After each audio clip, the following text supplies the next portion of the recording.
Bueno, nos planteábamos la semana pasada sobre otra capilla de la catedral. Las capillas de la catedral pues son prácticamente, bueno, iba a decir infinitas, no, porque infinito solo es Dios, pero sí que son muchas, muchas y nos pueden decir muchas cosas, ¿no? Y yo me había querido fijar en la capilla de San Juan Bautista porque es mi capilla, ¿no? Los canónigos tenemos todos una capilla donde nos revestimos, donde podemos guardar alguna cosilla en un mueble que tenemos y de alguna manera la hacemos nuestra, ¿no? Aunque sea evidentemente de la catedral, pero la tenemos como propia, ¿no? Y por eso yo quisiera fijarme hoy en esa capilla de San Juan Bautista. No sé si la situamos, ¿no? En el espacio. Estamos hablando de una capilla que se adosa al muro oriental de la antigua mezquita. Y está entre otras al lado del baptisterio, precisamente es fácil de encontrar por eso, ¿no?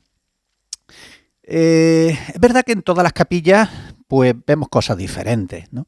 Hay muchas variaciones, ¿no? Por su dedicación, por la época, por el estilo, pero hay una cosa en casi todas que se repite y es la presencia de un retablo. El retablo es un elemento que no sé si todo el mundo sabe, pues procede de una palabra latina, de una expresión latina que significa o que era retrotábula. De retrotábula viene retablo y significa lo que está detrás de la tabla de la mesa. ¿De qué mesa? Pues evidentemente de la mesa del altar en una capilla, ¿no?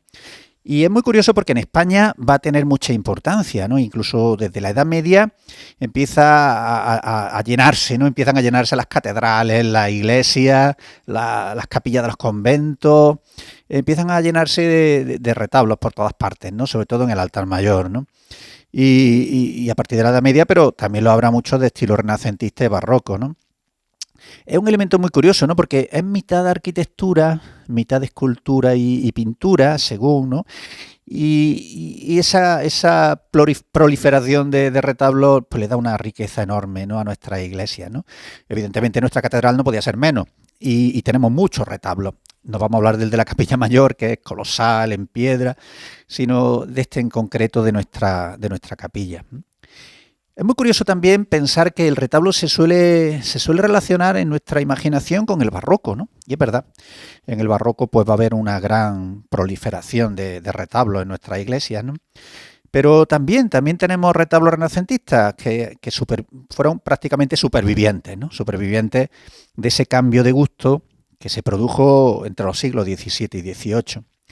En muchos casos es curioso, y eso pasa también en la catedral, como algunos de esos retablos se sustituían, se quitaba el medieval o el renacentista, ahora gustaba el barroco, pero sí que se mantenían algunas de las imágenes, pues porque habían adquirido ya una cierta devoción o por su valor artístico, ¿no? Eso pasa en la Catedral de Córdoba, por ejemplo, en las capillas de San Salvador y San Ambrosio, o en la de los santos Simón y Judas, pero también aparecen algunas parroquias, como la de San Nicolás de la Villa, donde se mantiene en el retablo barroco la imagen de San Pedro y San Pablo, la imagen de la Asunción, que pertenecían a un retablo anterior, ¿no? En nuestro caso, en el de San Juan Bautista, se da una cosa muy singular, y es que no se cambia el retablo. Se mantiene un retablo renacentista que, según don Manuel Nieto, está vinculado con el gran maestro mayor, el hijo de Hernán Ruiz II, Hernán Ruiz III, ¿no? Pero sí es muy curioso cómo el canónigo, el prebendado o la familia pues decidieron de alguna manera tunearlo, ¿no? Es decir, a ese retablo renacentista pues se le añadieron una serie de decoración vegetal normalmente situada en los arquitrabes, ¿no? Y eso es una cosa curiosa, ¿no? Porque barroquiza el retablo, ¿no? Y es un ejemplo más de lo que significa nuestra catedral, ¿no? De antigua mezquita, cómo se va transformando en catedral, cómo los estilos artísticos se van sucediendo, ¿no? Es casi una hermenéutica de la continuidad, ¿no? Que diría Benedicto XVI con respecto a la iglesia, ¿no? Luego hay otra cosa curiosa en el retablo y es que se combina la escultura con la pintura. Hay un gran grupo escultórico en el centro, que es el bautismo de Cristo, evidentemente. Luego hay un calvario arriba, y incluso en esa especie de frontón alabeado que tiene, pues aparece la representación del Padre Eterno, de dos virtudes, y sin embargo en los laterales pues se mantienen o se sitúan una serie de pinturas. Vamos a fijarnos, y a eso invito a todos a que se acerquen a la catedral para conocer ya en primera mano, ¿no? Y en directo la capilla, pues la figura del Cristo, ¿no? Tenemos a San Juan Bautista, que bautiza a Jesús, Y vemos cómo la figura de Cristo es un atleta, decía un héroe, es un personaje fornido, ¿no? Fuerte, una especie de cuerpo perfecto, ¿no? Y es muy curioso porque en los evangelios en ningún momento se nos dice cuál era el aspecto de Cristo, ¿no? No se nos dice, pues si tenía los ojos claros, oscuros, era rubio moreno, ¿no? Sin embargo, los artistas han querido siempre representarlo. Y desde los primeros tiempos de la época cristiana, ¿no? Al principio, pues claro, ¿dónde se busca? Una vez que se supera esa prohibición mosaica de la representación de las imágenes, ¿no?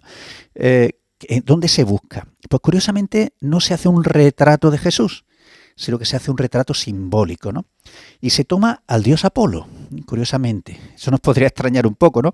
Pero no es ninguna casualidad, porque Apolo es el dios de la palabra.